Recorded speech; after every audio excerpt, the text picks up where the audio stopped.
बादशाह सलामत आपकी बांदी जो है आपके बिस्तर पे सो रही है। और गुस्सा आया कि बांदी की इतनी हिम्मत कि मेरे बिस्तर पे सो गई। तब गुस्सा तो था ही, अब गुस्सा निकालने के लिए कहा ला उसको। अब गुलाम बांदी को लेकर आया, पूछा क्या हुआ, मेरे बिस्तर पे क्यों सोई तू? बादशाह सलामत मैं बिस्तर साफ कर रही थी, बिस्तर इतना नरम था, मैं ऐसे लेटी तो मुझे आंख लग गई। तो बादशाह इसको सजा दो, इसको 10 कोड़े मारो। तो पहला कोड़ा मारे तो हंसने लगी, ही। दूसरा कोड़ा मारे फिर हंस रही, ही। तीसरा कोड़े मारे तो फिर हंस रही, ही। बादशाह को और गुस्सा आया, कहने लगा बेवकूफ बांदी क्यों हंसती है, तुझे कोड़ा मार रहे और तू हंसती है। तो कहने लगी बादशाह सलामत मैं इसलिए हंस रही हूं कि 10 मिनट सोई तो 10 कोड़े लग रहे, जो जिंदगी भर सोता आया उसको कितने कोड़े लगेंगे? जो जिंदगी भर सोता आया उसको कितने कोड़े लगेंगे? और दिमाग खराब हो गया। अब गए अपने बेडरूम में, अब नींद नहीं आ रही है, परेशान है। एक तो फकीर ने ऐसा बोल दिया, फिर बांदी ने ऐसा बोल दी। अचानक से जो है छत के ऊपर से कुछ भागने दौड़ने की आवाज आई। तो पुकारा और कहने लगे कौन है? तो कहने लगा कि ऊंट वाला। बोले ऊंट वाला मेरी महल की छत पे क्या कर रहा है? बोले अपना ऊंट ढूंढ रहा हूं। बोले बेवकूफ, तेरा ऊंट मेरी छत पे क्यों ढूंढ रहा है? मेरा ऊंट गुम गया तो मैं आपकी छत पे ढूंढ रहा हूं। तो बोले बेवकूफ, तेरा ऊंट मेरी छत पे नहीं मिलेगा, जाके जंगल में बियाबान में सहरा में ढूंढ, वहां मिलेगा तेरा ऊंट। तो कहने लगा जिस तरह से मेरा ऊंट आपकी महल की छत पे नहीं मिलेगा ना, उसी तरह से अल्लाह भी महल में नहीं मिलेगा। बात समझ में आ गई कि अल्लाह की तरफ से इशारा है। बस अपना सारा जो है बादशाहत का चोला उतारा और झोली लिया और जो है चादर लपेट करके निकल गए जंगल में, वीरान बियाबान में, और बन गए अल्लाह वाले इब्राहिम बिन अदहम रहमतुल्लाह अलैह, बहुत बड़े अल्लाह वाले बने। अब यहाँ प्रजा, उनके उमरा वज़रा, उनके लोग सब ढूंढ रहे बादशाह कहाँ गए, कहाँ चले गए। ढूंढते ढूंढते महीनों गुजर गए, साल गुजर गए, बादशाह नहीं मिले। अचानक एक दिन जो है बादशाह एक नदी के किनारे बैठ करके अपनी गोदड़ी सी रहे थे। किसी ने देख करके पहचान लिया, बोले ये तो बादशाह है। जा करके कहा, लोगों को जमा किया, सबको बुलाया, लोग गए, जा करके कहने लगे बादशाह सलामत चलिए, आपका तख्त आपका इंतज़ार कर रहा है, आपकी हुकूमत आपका इंतज़ार कर रही है, आपके लोग आपका इंतज़ार कर रहे हैं, चलिए। कहने लगे ना मैं नहीं आऊँगा।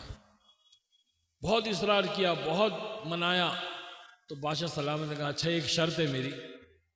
जो सुई से गोदड़ी सी रहे थे वो सुई को जो है उन्होंने पानी में फेंक दिया और कहने लगे जाओ ये सुई लेकर के आओ। अब लोग जो है अंदर उतरे, बड़े बड़े स्यूमर और बड़े बड़े जो है गोताखोर अंदर गए, सुई कहाँ मिलती, थक गए, वापस आए। बादशाह सलामत छोड़ दीजिए इस बात को, आप चलिए, हम आपके लिए बहुत सारी सुई ला देंगे। कहा कि ना। हुक्म दिया मछलियों को, ए पानी की मछलियों मुझे मेरी सुई ला करके दो।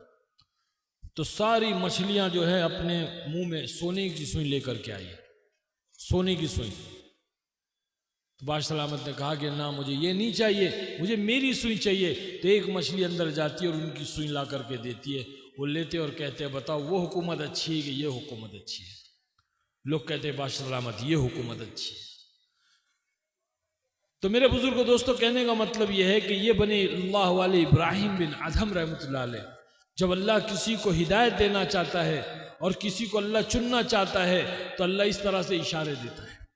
तो मुझे भी इशारा मिला, उन्होंने कहा कि कब्र के अंदर गाड़ी जाएगी कि दाढ़ी जाएगी?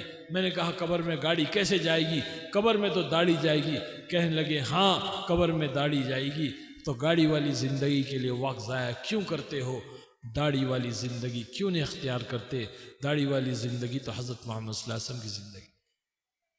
तो ये चेहरा मोहरा लिबास ये दीन है, ये सुन्नत तरीका है अल्लाह के नबी सल्लल्लाहु अलैहि वसल्लम का स्टाइल करना, आपको अपना हीरो बनाना, असल हीरो हमारे नबी है। आज हम नौजवान यहाँ बैठे हुए, हम लोगों ने अपना हीरो, अपना आइडियल बना लिया। अपने मुसलमान भाई जो आज इस शोहरत के मुकाम पे है, जिनको अल्लाह ने किसी मसलियत के तहत आज एक मुकाम दिया है, आज उनको देख करके हमने उनको अपना आइडियल बना लिया, अपना नमूना बना लिया। अरे हमने जिनको अपना नमूना बनाया है, हम ये भी तो देखें कि उनका नमूना कौन है। हम उनको फॉलो कर रहे हैं, हम उनके फैशन और उनके स्टाइल को फॉलो कर रहे हैं। हम ये भी देखें कि वो किन के स्टाइल और किन के फैशन को फॉलो कर रहे हैं। जब आप ये देखोगे तो पता चलेगा कि वो जिनको फॉलो कर रहे हैं वो यहूद और नसारा है, जो इस्लाम के दुश्मन है, अल्लाह के दुश्मन, अल्लाह के बागी, अल्लाह के नबी के दुश्मन है, मुसलमानों के दुश्मन है, जिनकी हमेशा ये कोशिश होती है कि इस्लाम को ख़त्म कर दिया जाए, मुसलमानों को ख़त्म कर दिया जाए।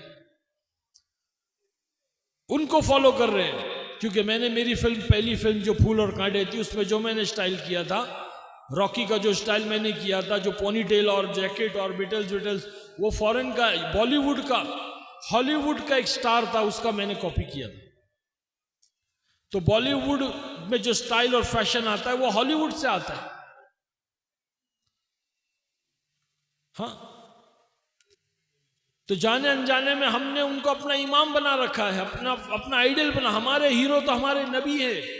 उनका चेहरा मोहरा, लिबास, उनका स्टाइल, उनका तरीका, उनकी सुन्नत हमारी जिंदगी में आना चाहिए, जिससे अल्लाह हमसे राजी होगा। आज हम अल्लाह के दुश्मनों, जिनको अल्लाह ने मगजूब कहा, गैरिल मगजूब अलैहिम, जिन पर अल्लाह ने लानत भेज दी, आज उनके तौर तरीके हमारे नौजवान बच्चे और बच्चियों के अंदर है। तो हम जिनको फॉलो कर रहे हैं वो यहूद और नसारा को फॉलो कर रहे हैं।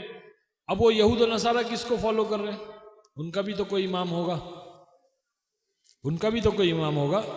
तो जब हम देखेंगे उनका इमाम कौन है, वो किसको फॉलो कर रहे हैं, तो पता चलेगा कि वो कुत्ते को फॉलो कर रहे हैं। कुत्ता आगे आगे चलता है, अंग्रेज पीछे पीछे चलता है। ये अंग्रेज समझता है कि मैं कुत्ते का मालिक हूं, और कुत्ता समझता है कि मेरा नौकर है, मेरे पीछे पीछे आ रहा है। कौन मालिक है कौन नौकर है पता नहीं। उसको पेशाब पैखाना आता है तो ये अंग्रेज लेकर जाता है उसको पेशाब पैखाना कराने के लिए। तो जो कुत्ते को फॉलो कर रहे हैं हम उनको फॉलो कर रहे हैं, उनके तरीके, उनके फैशन, उनके स्टाइल को हम अपना रहे हैं। जो खुद अपने फैशन और अपने स्टाइल से मुतमईन नहीं है, कभी बेल बॉटम पे आ जाते तो कभी बैगी पे आ जाते, कभी चुस्त पे आ जाते, कभी हाफ चड्डी में आ जाते, तो कभी किस में आ जाते, कभी तो नंगे हो जाते। वो मुतमईन ही नहीं अपने तरीके से। हमारे नबी ने हमको मुतमईन किया, एक ही तरीका, 1400 साल 1500 साल से एक ही तरीका, पहरन, तहमन, दाढ़ी, टोपी, अमामा, एक ही तरीका, 1500 साल से। हमारे मुंबई के अंदर एक नौजवान अल्लाह के रास्ते में निकला, बहुत मालदार था, बहुत मालदार। रोजाना नए नए ड्रेस, नए नए जो है लेटेस्ट मोबाइल, और जो है नए नए परफ्यूम, नई नई घड़ियां, जूते नए, रोजाना उसका कुछ ना कुछ ऐसा रहता था। बहुत मालदार था, खूबसूरत। अल्लाह वालों की नज़र पड़ी, इतना खूबसूरत मुसलमान बच्चा है, ये कौन से फैशन में पड़ा हुआ है। मेहनत की, मुलाकात की, बात की, तश्कील हो गई। 4 महीने लेकर गए। 4 महीने के अंदर अल्लाह ने ऐसे जो है बदलाव किया, ऐसा चेहरा मोहरा लिबास बदला। हाँ, चेहरे पे दाढ़ी आ गई, सर पे अमामा आ गया, झुब्बा बिल्कुल बदल गया। क्यों बदला? क्योंकि ईमान बढ़ा, और ईमान आदमी को जो है वो दीन पर लाता है, ईमान नबी के तरीके पर लाता है, ईमान जो है आखिरत की फिक्र पैदा करता है। ये ईमान तो इतना बदलाव आया कि जब बदल कर 4 महीने लगा कर मुकम्मल करके जब अपने घर में आया, तो जैसी घर में दाखिल हुआ तो उसकी दादी जो थी, पुराने ज़माने की फैशनेबल मेम साहब जिसको कहते हैं, मालदार औरत, बुढ़ापे में भी लाली पाउडर नहीं छोड़ती है, वो बैठी हुई थी। उसने देखा कोई मौलवी साहब अंदर आ रहा है, तो देखी कौन है ये मौलवी साहब अंदर आ रहा है। जब नज़दीक आया तो देखे तो पोता है मेरा। देख करके एकदम नाराज हो गई, एकदम खौल गई।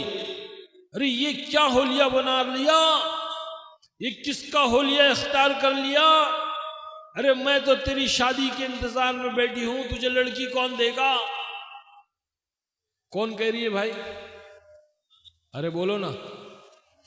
दादी नहीं, मुसलमान दादी कह रही है, मुसलमान औरत कह रही है कि ये किसका हुलिया इख्तियार कर लिया, ये किसका तरीका इख्तियार कर लिया। मैं तो तेरी शादी के इंतजार में जिंदा हूं, तुझे लड़की कौन देगा? इस होलिये में तुझे लड़की कौन देगा? मुसलमान दादी कह रही है पोते से। अल्लाह पाक ने उस पोते के दिलो दिमाग में अजीब बात डाली। कहने लगा, दादी माँ, जिनका हुलिया मैंने अख्तियार किया है ना, अल्लाह ने उनको 11 बीवियां दिया था, तो क्या मुझे एक नहीं देगा? क्या बोला? जिनका हुलिया मैंने अख्तियार किया, अल्लाह ने उनको 11 बीवियां दिया था, तो क्या मुझे एक नहीं देगा? मेरे भाई बुजुर्गों, दोस्तों, हमारा ये यकीन बने, ऐसा हमारा यकीन बने कि हम अल्लाह के नबी सल्लल्लाहु अलैहि वसल्लम के तरीके पर अपनी ज़िंदगी को लाएंगे, अल्लाह हमको दुनिया में भी कामयाब करेगा, आखिरत में भी कामयाब करेगा। इसी के लिए सारी मेहनतें हैं, इसी के लिए जान माल वक्त लगाना है कि अल्लाह के रास्ते में निकल करके ईमान बनाए। ईमान बनेगा, दीन ज़िंदगी में आएगा, दीन ज़िंदगी में आएगा, अल्लाह दुनिया में भी कामयाब करेगा, आखिरत में भी कामयाब करेगा। सब नियत करते हैं इंशाअल्लाह, अल्लाह के रास्ते में निकलेंगे सब इंशाअल्लाह, दीन सीखेंगे। भाई देखो, ये जो मदारिस है ना, ये दीन सिखाने की जगह है, यहाँ दीन सिखाया जाता है। बचपन से बच्चों को जो है कुरान सिखाया जाता है, उसका मायने बतलाया जाता है, उनको हाफिज बनाया जाता है, उनको आलिम बनाया जाता है, उनको मुफ्ती बनाया जाता है। ये बहुत बड़ी चीज़ है, ये अल्लाह का बहुत बड़ा फजल और करम है कि अल्लाह ने हमारे इस हिंदुस्तान के अंदर इन चीज़ों को एक बड़ी तादाद में अल्लाह ने हमको दिया है। हिंदुस्तान के अंदर बड़े बड़े मदारिस है, मकातिब है। अल्लाह सलामत रखे उलमा इकराम को। ये अम्बिया के वारिस है जो इतनी कुर्बानी दे करके हमारे बच्चों को दीन सिखा रहे हैं, और इन्हीं की वजह से आज दीन की एक शक्ल इस दुनिया में बाकी है। ये मदारिसों की वजह से दीन की, इस्लाम की एक शक्ल दुनिया के अंदर बाकी है। हाँ, वरना हमने तो कुछ कहीं नहीं छोड़ा कि भाई दीन इस्लाम ख़त्म हो जाए। हमारे हाथों से अपने पैरों पे हम कुल्हाड़ी मार रहे हैं। तो इनका ताउन करें, इनका ताउन करना भी अल्लाह के दीन का ताउन करना है। हाँ, अल्लाह के दीन का काम है ये कि इनका ताउन करें, इनकी मदद करें हर लाइन से, अपने जान से, अपने माल से। हमारे पास वक्त नहीं है, हम अपने कारोबार में, अपनी खेत में, अपनी तिजारतों में लगे हुए, हम क्या कर सकते? कम से कम अपना माल लगाएं ताकि इस माल से बच्चे खाएं पिए, इनकी सहूलतें, इनकी ज़रूरतें पूरी हो और इनको आसानियां हो। ये असातिज़ा, ये जो उस्ताद, ये मेहनत करने वाले, ये सारे जो है, इनके लिए भी एक कोई रास्ता बने ताकि इनका भी जो है घर है, इनकी फैमिली है, इनकी ज़रूरतें हैं। ये तमाम चीज़ें हमारे अल्लाह ने हमको दिया, जिम्मेदार बनाया है। तो नियतें करें कि इंशाअल्लाह हम पूरा ताउन करेंगे सब इंशाअल्लाह। जरा जोर से बोलो भाई इंशाअल्लाह। इंशाअल्लाह में भी कंजूसी मत करो, ठीक है? मेरी तबीयत नहीं ठीक है, खांसी आ रही, गले में खराश हो गई। मैं और बात करना चाहता हूँ लेकिन नहीं हो पा रहा है, मेरा दिमाग नहीं चल रहा है, इसलिए मैं आप लोगों से माज़रत चाहता हूँ। और इंशाअल्लाह ताला अल्लाह ने चाहा तो ज़िंदगी रही तो